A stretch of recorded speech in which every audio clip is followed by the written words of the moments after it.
The Galactic Council chamber buzzed with the usual mixture of translation algorithms and synthetic pheromones as representatives from 47 species gathered for the monthly session.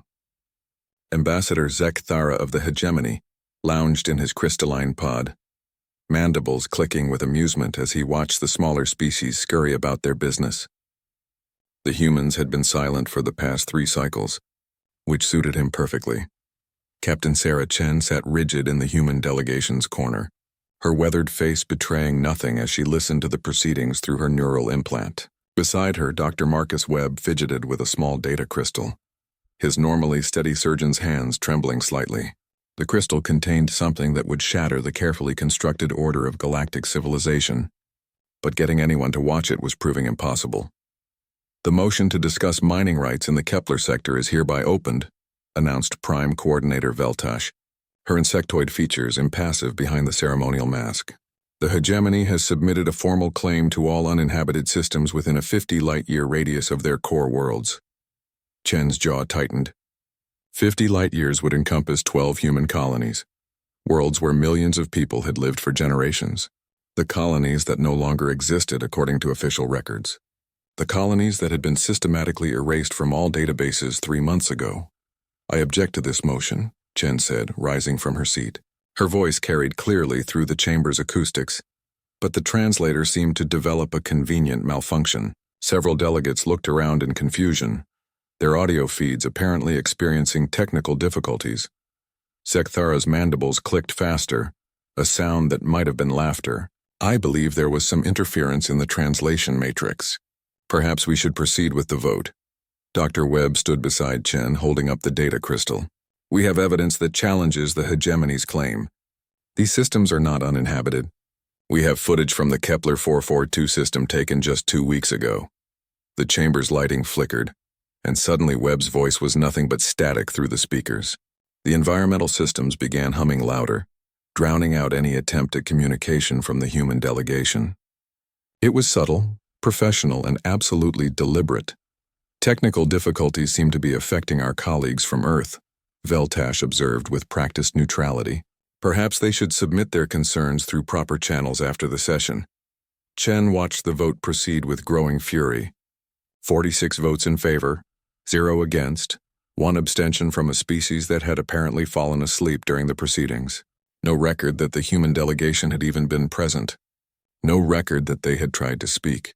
No record that they existed at all in this particular moment of galactic history. As the session concluded, Chen approached Ambassador Kirana of the Zelani Collective, one of the few species that had shown humans any measure of respect. The Zelani were an ancient race of philosophers and archivists, with memories that spanned millennia and a reputation for impartiality. "Ambassador Kirana," Chen began, but the tall, graceful being walked past her as if she were invisible. Chen tried again, reaching out to touch the ambassador's arm, but Kirana simply adjusted her flowing robes and continued walking, her large eyes focused on some distant point. Webb grabbed Chen's shoulder. "It's not just the technical problems. They literally cannot see or hear us anymore. Whatever the Hegemony did to the databases, it's affecting cognitive recognition protocols too." The implications hit Chen like a physical blow. If the galactic community couldn't perceive humans when they tried to present evidence, then the Hegemony could claim anything they wanted. Every human world, every colony, every trace of their species could be systematically erased from existence, and no one would remember to object. That night in their assigned quarters, Chen and Webb sat in the artificial twilight of the station's day-night cycle. The data crystal lay on the table between them, its surface reflecting the soft blue glow of the life support indicators. "Show me the footage again," Chen said quietly. Webb activated his portable display, and the crystal's contents materialized in 3-dimensional detail above the table. The images were stunning in their clarity. Massive Hegemony dreadnoughts dropping out of hyperspace around Kepler 442b, a world where 3 million humans had built beautiful cities among crystalline formations, the orbital platforms that provided the colony with clean energy, the agricultural domes that had taken decades to perfect. Then came the bombardment. Not the precise strikes of a military operation, but the systematic annihilation of an entire civilization. The crystal showed residential districts vaporized, children's playgrounds reduced to glass, hospitals and schools targeted specifically. It showed the final transmission from Colony Administrator Elena Vasquez as she stood in her burning office, quietly reading the names of every citizen who had been killed, her voice steady even as the building collapsed around her. 17 colonies, Webb whispered. 17 worlds, and the galaxy has already forgotten they ever existed. Chen picked up the crystal, feeling its weight. Such a small thing to contain so much horror, so much proof. But proof was useless if no one could see it. And they had learned today that the hegemony's influence ran far deeper than anyone had suspected. There has to be someone, she said. Someone they haven't gotten to yet. Someone who still remembers that humans deserve to exist. Outside their window, the great spiral arm of the galaxy turned slowly. Countless stars harboring countless worlds where countless species lived their lives in peace, protected by the laws and treaties that had governed galactic civilization for millennia. But those same laws had loopholes, and those loopholes were being exploited by beings who saw genocide as simply another form of real estate development. The data crystal pulsed softly in Chen's hand, its quantum storage matrix maintaining perfect fidelity of the most important footage in human history. Somewhere in that vast galaxy there had to be someone willing to watch it, someone who would remember what they saw, someone who would care enough to act. The battle for humanity's right to exist was just beginning, and it would be fought not with weapons, but with memory itself. The back-alley data broker's shop reeked of ozone and desperation. Neon advertisements flickered in languages that predated the Galactic Council, promising everything from black market memory implants to untraceable identity modifications. Captain Chen pulled her hood lower as she navigated through the maze of stalls, Dr. Webb close behind her. "Are you certain this is wise?" Webb whispered, his eyes darting nervously at the various species conducting business in the shadows. "If the hegemony discovers we're trying to distribute the footage through underground channels, then we'll be dead. Just like everyone on those 17 colonies," Chen replied grimly. "But at least someone might remember why." They found the shop wedged between a cybernetic enhancement clinic and a vendor selling what appeared to be bottled starlight. The proprietor was a Vorthan, one of the few species that operated outside the Council's jurisdiction. His forearms moved independently as he sorted through data chips, each movement precise despite his apparent lack of attention to his customers. "I need secure distribution," Chen said without preamble, placing a credit chip on the counter. "Wide broadcast, multiple species, maximum penetration." The Vorthan's primary eyes remained focused on his work, but his secondary pair swiveled to examine Chen with disturbing intensity. "Species classification? Human." The credit chip vanished from the counter so quickly that Chen barely saw the movement. "Error. No such species in galactic database.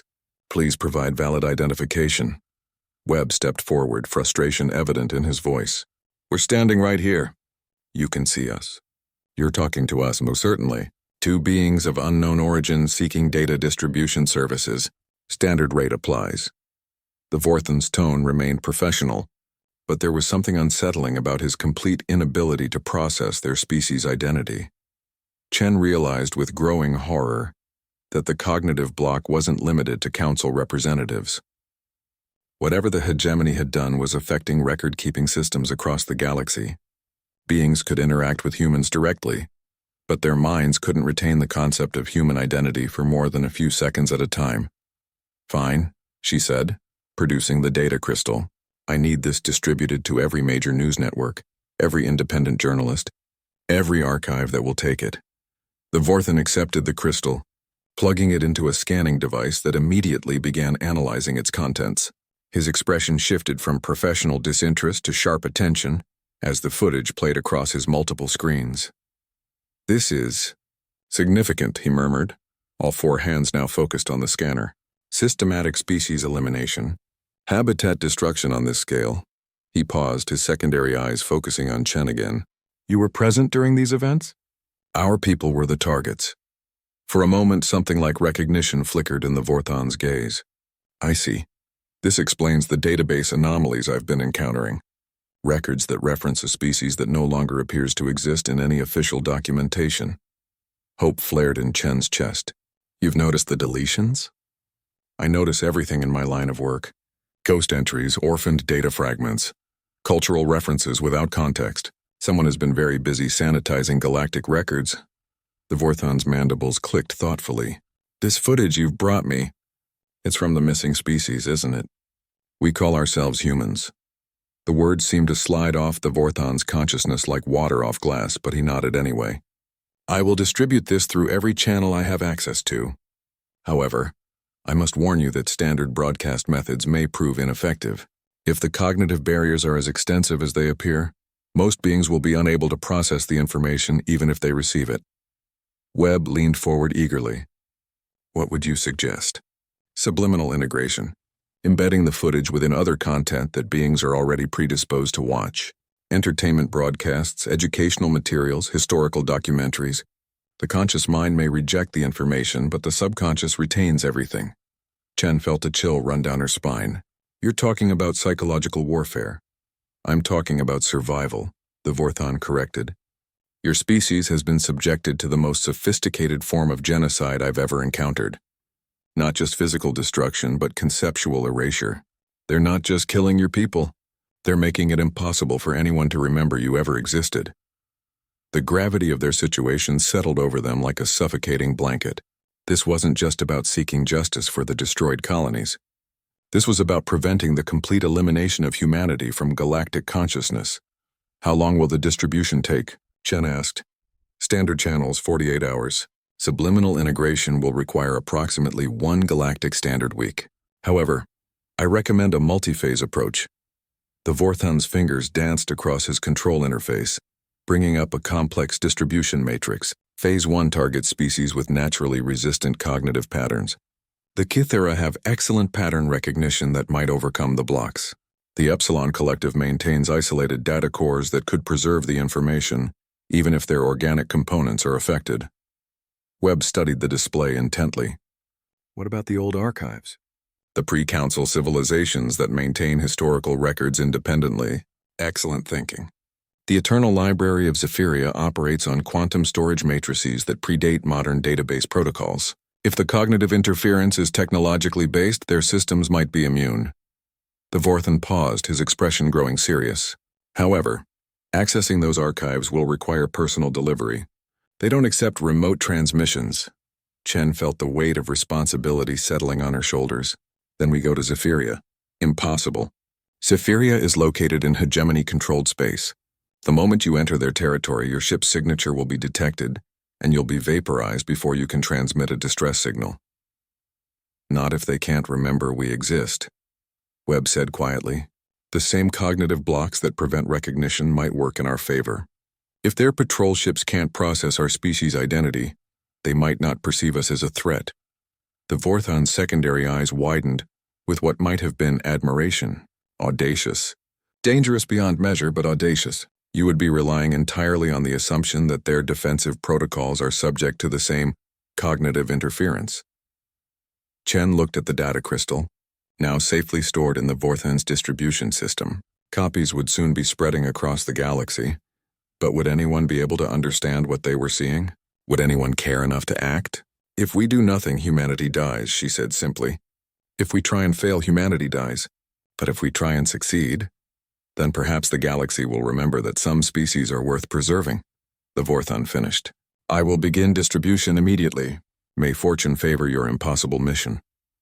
As they left the shop, Chen caught a glimpse of the Vorthon screens already displaying the first frames of the Kepler 442 footage. Somewhere in the galaxy, beings would soon be watching the systematic destruction of human civilization. Whether they would remember what they saw, whether they would care, whether they would act remained to be seen. But for the first time since the erasure began, Chen felt something that might have been hope. The stolen hegemony courier ship drifted through the void like a ghost, its stealth systems engaged and its crew of 2 operating on nothing but caffeine pills and stubborn determination.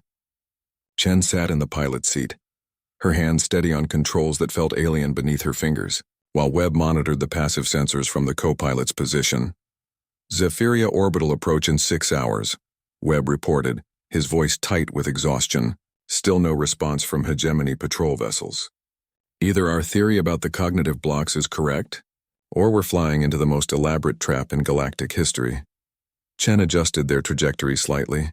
bringing them into alignment with the ancient world's gravity well. Zephyria hung before them like a jewel carved from midnight and starlight, its surface covered in crystalline structures that had been old when the hegemony was still learning to use fire. The eternal library existed somewhere within those crystal formations, maintained by beings so ancient that they had become part of the planet's ecosystem. "Look at the patrol patterns," Chen murmured, studying the tactical display. 3 destroyers, 2 battlecruisers, all following standard defensive protocols. "They're not reacting to our presence at all. Because they can't process what we are," Webb said with wonder. "Their sensors detect a ship, but their cognitive filters can't classify us as a threat because they can't identify our species." A proximity alarm chimed softly as they passed within weapons range of the nearest destroyer. Chen held her breath, waiting for the inevitable hail or warning shot, but the massive vessel continued its patrol route as if their ship didn't exist. The cognitive erasure that had made them invisible to galactic society was now their greatest asset. The approach to Zephyr's surface required navigating through a complex array of energy barriers and scanning fields, each one designed to prevent unauthorized access to the planet's archives. But the ancient security systems had been programmed to recognize and challenge specific species, and humans had never been part of their database. "We're ghosts," Webb whispered as they descended through atmosphere that shimmered with protective energies, complete ghosts in their systems. The Eternal Library revealed itself gradually as they descended, its crystal spires reaching toward the sky like frozen music. Each tower contained data storage matrices that held the complete history of thousands of civilizations, some of which had vanished from the galaxy millions of years before the first council meeting. If anywhere could preserve the truth about humanity's fate, it would be here. They landed in a designated arrival area, the ship's systems automatically interfacing with the library's guidance protocols. A delegation of keepers emerged from the nearest spire, their forms shifting between solid matter and pure energy as they moved. These were the architects, the beings who had built the library and dedicated their existence to preserving knowledge for future generations. The lead keeper flowed toward their ship, its consciousness touching theirs through quantum fields that bypassed normal communication channels. The sensation was overwhelming, like having someone else's memories suddenly become part of your own thoughts. "Welcome, unknown visitors. State your purpose and species classification for archival records." Chen opened her mind to the contact, allowing the keeper to sense her intentions. "We are human. We seek to preserve records of our species before they are completely erased from galactic memory." The response was immediate and disturbing. "Unknown species designation. No records of human civilization in current databases. Please provide alternative identification." Even here in the most comprehensive archive in the galaxy, the erasure had taken hold. Chen felt despair threatening to overwhelm her, but Webb's presence steadied her resolve. "Show them the footage," he said quietly. "Let them see what's happening." Chen produced the data crystal, offering it to the keeper. "This contains visual records of our people and evidence of their systematic destruction. We believe our species has been subjected to conceptual erasure on a galactic scale." The keeper's form solidified slightly as it accepted the crystal, integrating it into the library's analysis systems. What followed was several minutes of intense processing, during which Chen could feel the vast network of the Eternal Library, examining every frame of the footage. Significant anomaly detected. Records show systematic destruction of populated worlds, but no corresponding species entries in galactic databases. Cross-referencing with historical data reveals extensive database manipulation across multiple star systems. Hope flared in Chen's chest. "You can see the discrepancies?" The keeper's response carried undertones of anger that resonated through the quantum field. "Deliberate knowledge destruction is the gravest violation of cosmic law. These archives have detected 17 separate instances of world-scale population elimination, with corresponding erasure of all cultural and biological records. Can you preserve our data? Can you make sure someone remembers? We will integrate these records into our deepest storage matrices, beyond the reach of external manipulation. However, preservation alone is insufficient. The damage to galactic consciousness requires active restoration." Webb leaned forward eagerly. "What do you mean?" The keeper gestured toward the crystal spires surrounding them. "The Eternal Library maintains backup copies of all major galactic databases, created before the recent manipulations occurred. We can restore the deleted records, but doing so will trigger immediate response from those responsible for the erasure. The hegemony will attack you, Chen realized. Their conventional forces pose no threat to Zephyria's defenses. However, they possess cognitive warfare capabilities that could extend their erasure protocols to this facility. If they succeed, not only will your species be forgotten, but all records of their crimes will vanish as well. The implications hit Chen like a physical blow. By coming here, they had potentially doomed the one place in the galaxy that could preserve the truth about humanity's fate. But they had also found the key to restoration. How long would the restoration process take? She asked. Approximately 12 standard hours to reconstruct and redistribute all deleted records across major galactic networks. During this time, Zephyria's defenses will be partially allocated to data processing, making us vulnerable to cognitive attack. Webb studied the spires around them, his expression thoughtful. What if we created a distraction? Something to keep the hegemony forces occupied while you complete the restoration? The Keeper's form shifted with what might have been curiosity. Elaborate. The footage we brought you shows the exact location of the destroyed colonies. If we broadcast those coordinates along with evidence of the cover-up, it would create a massive scandal. Every species in the galaxy would demand investigations, even if they can't quite remember why. Chen caught on to his reasoning. The hegemony would have to respond to the political crisis. They couldn't risk an all-out attack on Zephyria while the entire galaxy was watching. The strategy possesses merit. However, it requires beings capable of initiating such a broadcast without being subject to cognitive interference. That's us, Chen said simply. We're already ghosts in their systems. We can get close enough to their main communication arrays to override their security. The Keeper pulsed with approval. We will begin restoration procedures immediately. You have 6 hours to reach the broadcast facility before our activities trigger their automated responses. As they prepared to leave the library, Chen looked back at the crystal spires that would soon be humanity's last hope for remembered existence. In 6 hours, either the galaxy would remember that humans had ever lived, or the concept of their species would die forever in digital obscurity. The stolen ship lifted off into Zephyria's twilight sky, carrying 2 of the last free humans toward what might be their final mission. Behind them, the Eternal Library began the delicate process of resurrection, pulling humanity back from the edge of conceptual extinction, one bite at a time. The hegemony's primary communication array stretched across 17 asteroids in the Proxima Centauri system, each one bristling with quantum transmitters capable of reaching every corner of the galaxy simultaneously. It was from here that the erasure protocols had been broadcast, and it was here that Chen and Webb would make their final stand.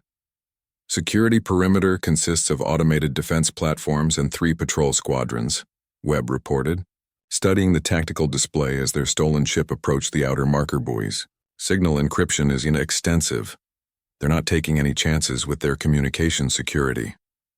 Chen guided them through the checkpoint, watching with grim fascination as the automated system scanned their vessel, classified it as a hegemony courier, and waved them through without question.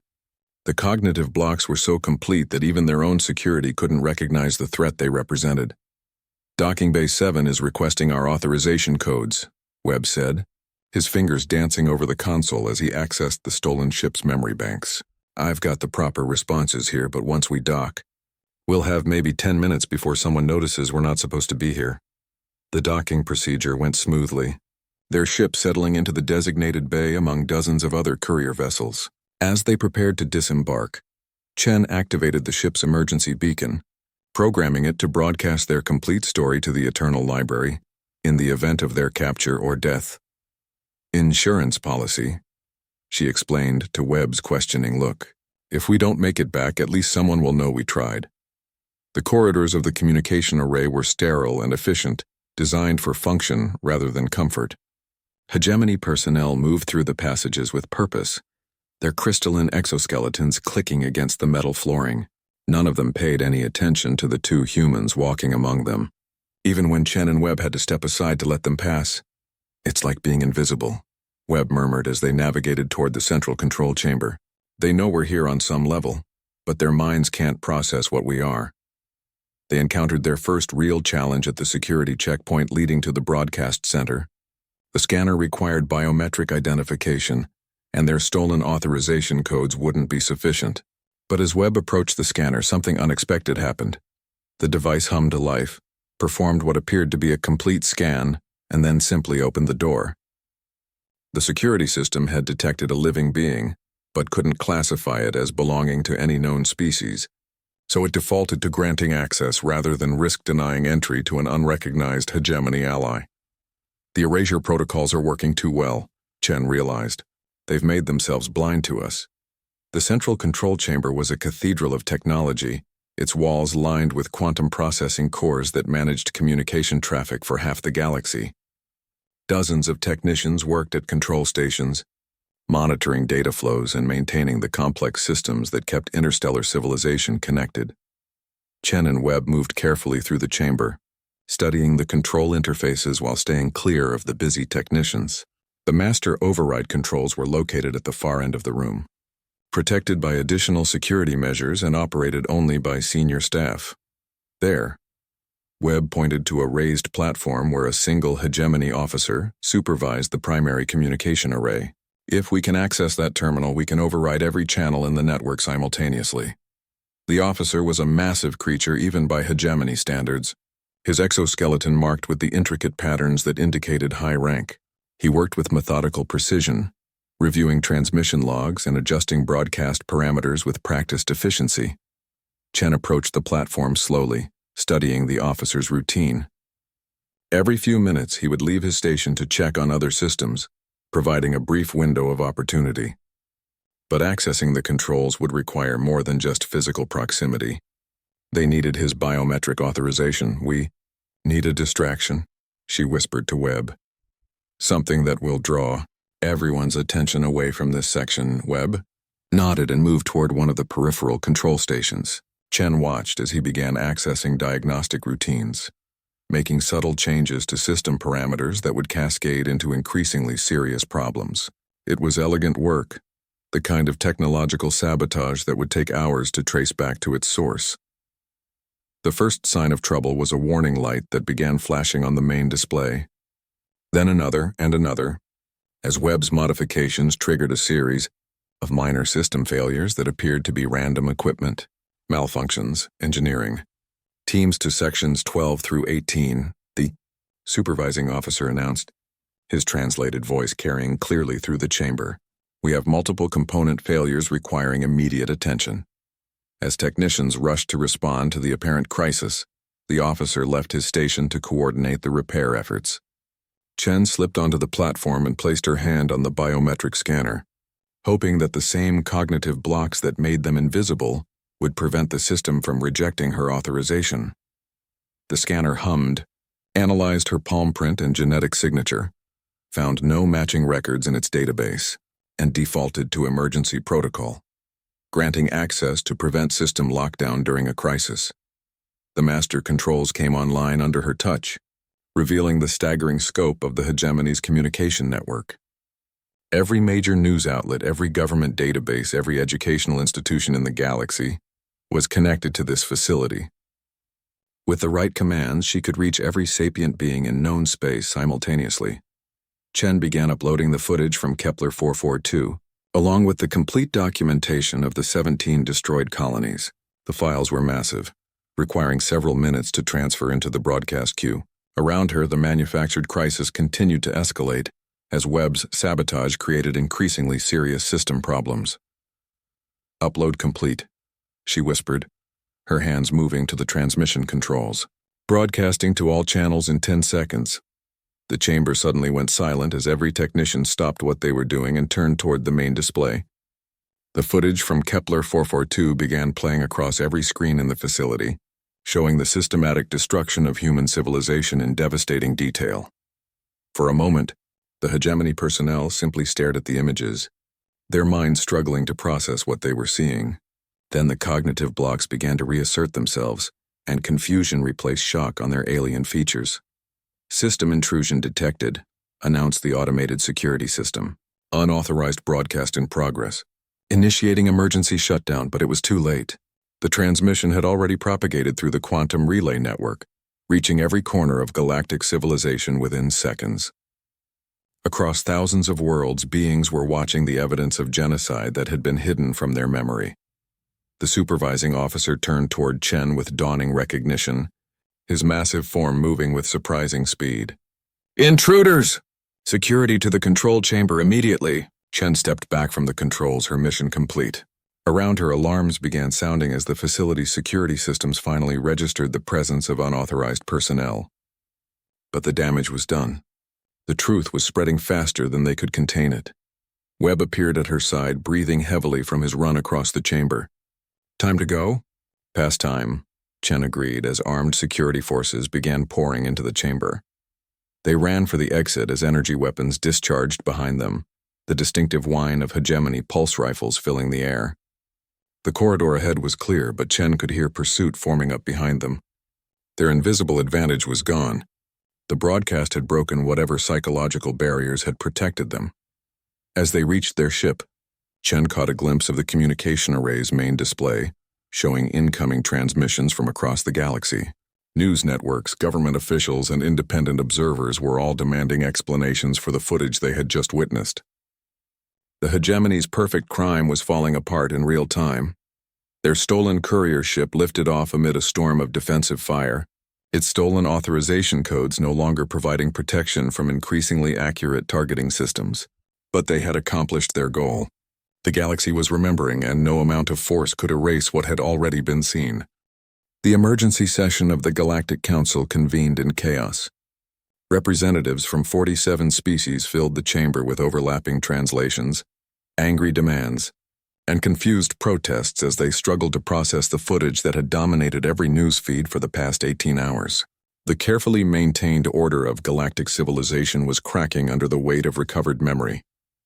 Ambassador Zekthera of the hegemony sat rigid in his crystalline pod, mandibles clenched as he watched his carefully constructed narrative collapse in real time. Around him, species that had forgotten humans existed were now demanding explanations for 17 destroyed worlds that had somehow vanished from official records.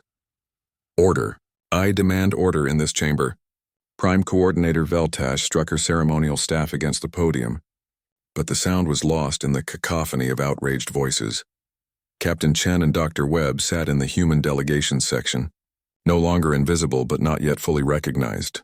The cognitive blocks were breaking down slowly, causing a disorienting effect where delegates could see them but couldn't quite process who or what they were. It was like watching an entire civilization suffer from collective amnesia while slowly regaining their memories. "The chair recognizes Ambassador Kirana of the Zilani Collective," Veltash announced, grateful for any opportunity to restore formal procedure. The tall, graceful Zilani rose from her seat, her large eyes reflecting the pain of partially recovered memories. "Honored colleagues, I find myself in the disturbing position of remembering things that my records insist never happened. I recall interactions with beings calling themselves human, yet until yesterday, no such species appeared in any of our databases." Murmurs of agreement rippled through the chamber as other delegates experienced the same dissonance between memory and recorded history. "Furthermore," Kirana continued, "our archival specialists have discovered extensive gaps in our historical records, precisely corresponding to the time periods shown in the transmitted footage. It appears that not only were these humans systematically eliminated, but all record of their existence was somehow erased from our collective memory." Zekthera's pod rose from the floor, his crystalline form glowing with indignation.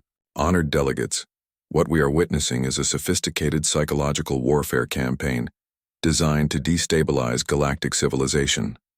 These so-called humans are likely a fabrication, created by enemies of the hegemony to discredit our legitimate expansion into unclaimed territories." "Unclaimed?" The voice carried across the chamber with quiet fury, and Chen rose from her seat. For the first time in months, every delegate in the chamber could see and hear her clearly. 17 worlds with a combined population of 43 million people. Children playing in crystal gardens. Artists creating works of beauty that had never been seen before in the galaxy. Farmers developing new techniques to help barren worlds bloom with life. Webb activated a holographic display, showing detailed scans of the destroyed colonies. Every world showed signs of advanced terraforming, established infrastructure, and complex societies. You don't accidentally annihilate that level of civilization without knowing exactly what you're destroying. The chamber fell silent as delegates studied the evidence, their recovered memories providing context that made the footage even more damning. These weren't primitive settlements or recently established outposts. They were mature civilizations that had been systematically eliminated. Ambassador Theclon of the Kithara Confederacy, a species known for their analytical nature, stood to address the assembly. Our cognitive specialists have completed their analysis of the memory disruption phenomenon. The erasure protocols were not natural occurrences, but deliberate technological interventions. Someone with access to galactic database infrastructure programmed us to forget an entire species. Preposterous. Zekthara's mandibles clicked rapidly, a sign of extreme agitation. The hegemony would never engage in such activities. We are a civilized species dedicated to the expansion of order and prosperity throughout the galaxy. Through genocide? Chen's voice cut through the chamber like a blade. Through the systematic murder of millions of beings whose only crime was existing in star systems you wanted to claim? You have no standing in this chamber. Zekthara's pod descended to floor level, bringing him within striking distance of the human delegation. Your species is not recognized by galactic law. You do not exist in any official capacity. You are phantoms, shadows, fragments of corrupted data. The chamber erupted in chaos as the implications of his words sank in. If humans had no legal standing, then their destruction wouldn't constitute genocide under galactic law. If they had never officially existed, then their elimination would be classified as routine pest control. Prime Coordinator Veltash struck her staff repeatedly, finally restoring enough order for her voice to be heard. This session is suspended pending investigation by the Judicial Council. All evidence will be reviewed, and formal charges will be filed as appropriate. As delegates began filing out of the chamber, Chen felt a presence beside her. Ambassador Kairana had approached, her expression grave. "I remember you now," the Zilani said quietly. "I remember conversations we had about art and philosophy. I remember thinking that your species had a unique perspective on the relationship between individual achievement and collective responsibility." She paused, her large eyes reflecting genuine sorrow. "I remember attending the memorial service for the first human colony that was attacked. We thought it was an isolated incident then. How many others remember?" Webb asked. "More each hour as the cognitive blocks continue to deteriorate. But memories are fragile things, and much has been lost forever." Kirana glanced toward Zekthara's departing pod. "The hegemony's legal position is stronger than they're admitting. If they can prove that humans never had official recognition from the Council, they can argue that no crime was committed." Chen felt the weight of that realization settling over her. They had succeeded in making the galaxy remember humanity, but memory alone might not be enough to secure justice. Legal recognition required paperwork, official documentation, formal diplomatic relations, all the bureaucratic apparatus that the hegemony had systematically destroyed. "There might be a way," Kairana continued thoughtfully. "The Eternal Library of Zephyria maintains pre-erasure backups of all major databases. If they could restore the original documentation of humanity's first contact with galactic civilization—" "They're already working on it," Chen said. "But the hegemony won't let them complete the restoration without a fight. Then we must ensure they have the time they need." Kairana's expression hardened with resolve.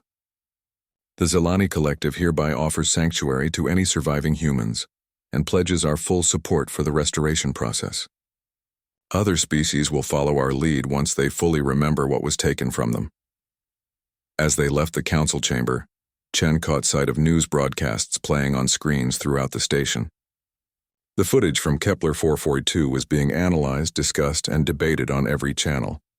Experts were explaining the technical aspects of planetary bombardment, while philosophers questioned the moral implications of conceptual genocide. But most importantly, people were remembering. Across the galaxy, beings were recovering memories of human friends, colleagues, and neighbors who had simply vanished from their lives 3 months ago. The psychological wounds were healing, and with them came anger at those responsible. The battle for humanity's right to exist was far from over, but for the first time since the erasure began, Chen felt that they might actually win. The galaxy was waking up and it was very angry about what it found. 6 months after the broadcast that shook the galaxy, Captain Sarah Chen stood on the observation deck of New Kepler Station, watching as the first wave of reconstruction ships approached the dead world below. The planet that had once been home to 3 million humans now bore the scars of systematic annihilation. Its crystal cities reduced to radioactive glass and its orbital platforms scattered like broken jewelry across the void. But it was no longer forgotten. Construction. Crews from 17 different species. Dr. Marcus Webb reported, joining her at the viewport. The Zilani are providing the primary habitat domes. The Kithara are handling the technical infrastructure, and even some of the smaller council members are contributing resources. Chen nodded, still awed by the transformation that had swept through galactic civilization. The restoration of humanity's legal status had taken months of legal battles, political maneuvering, and careful reconstruction of deleted records. But the real change had been in the galaxy's collective consciousness. "Any word from the War Crimes Tribunal?" she asked. Zekthera and 12 other hegemony officials were convicted this morning. Genocide, conspiracy to commit genocide, and crimes against galactic consciousness. Webb's voice carried satisfaction tempered by the knowledge that justice could never truly compensate for what had been lost. Life sentences in the void prisons. No possibility of parole or memory modification. The trial had been unlike anything in galactic history. For the first time, a species had been charged not just with physical genocide but with conceptual murder, the deliberate erasure of an entire civilization from collective memory. The legal precedent established would protect future species from similar attacks. "How many survivors have we found?" Chen asked, though she already knew the answer would be painful. 347 scattered across the galaxy on deep space assignments or diplomatic missions, out of a population of 43 million. Webb's voice grew quiet. "We're it, Sarah. We're all that's left of humanity." But even as he spoke, Chen could see signs of hope in the reconstruction efforts below. The new habitat domes wouldn't just house the surviving humans. They would welcome refugees from other species, creating the kind of diverse communities that humanity had always excelled at building. "Ambassador Kairana has proposed something interesting," Webb continued. "She's suggesting that we establish a memorial archive on each of the destroyed worlds, not just for humans, but for any species that faces similar threats in the future. A guarantee that no one will be forgotten again." Chen mused. "I like it." The memorial project had grown beyond anything they had initially imagined. The footage from Kepler 442 had become required viewing in schools across the galaxy, not as a lesson in horror, but as a reminder of what could be lost when civilized beings turned away from their responsibilities to protect each other. A chime from the station's communication system interrupted her thoughts. "Captain Chen, please report to the diplomatic section." "You have visitors from Earth." Chen felt her heart skip a beat. Earth had been cut off from galactic communication during the erasure, its population unaware that their colonial expansion had been systematically destroyed. The first contact team that had arrived last week carried news from the homeworld that 30 billion humans were still alive and thriving in the Sol system. The diplomatic section was bustling with activity as the Earth delegation prepared for their first formal address to the Galactic Council. These humans looked different from the colonists. Their technology was more advanced, their ships more sophisticated, their approach to interstellar relations more cautious. Admiral Elena Vasquez, who shared her name with the colony administrator who had died on Kepler 442, greeted Chen with a firm handshake. "Captain Chen, on behalf of Earth's United Government, I want to thank you for preserving our species when the rest of the galaxy had forgotten we existed." "We couldn't let humanity die," Chen replied simply. "Too many people sacrificed too much for us to give up." About that, Admiral Vasquez's expression grew serious. "Earth's population has voted on how to respond to what happened to our colonies. We've decided to establish a new relationship with galactic civilization, one based on mutual respect and shared responsibility." Webb leaned forward with interest. "What kind of relationship?" "We call it the Guardian Protocol.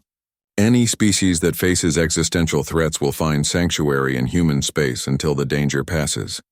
Any attempt at conceptual genocide will be met with immediate intervention by Earth's fleet." The Admiral gestured toward the viewport. where sleek new vessels could be seen holding position around the reconstruction zone. We've learned that sometimes the only way to preserve civilization is to be willing to fight for it. Chen studied the Earthships with professional appreciation. They were clearly designed for combat, but their lines spoke of protection rather than aggression. These were vessels built to shield the vulnerable, not to conquer the weak. The galaxy has changed, she observed. The erasure protocols taught everyone that memory is fragile, that entire civilizations can vanish if no one stands watch, which is why we're proposing the Eternal Vigil Treaty, Admiral Vasquez continued. A formal alliance between Earth, the Eternal Library, and any other worlds committed to preserving the memory and existence of all sapient species. The treaty negotiations would take months, but Chen could already see the framework taking shape.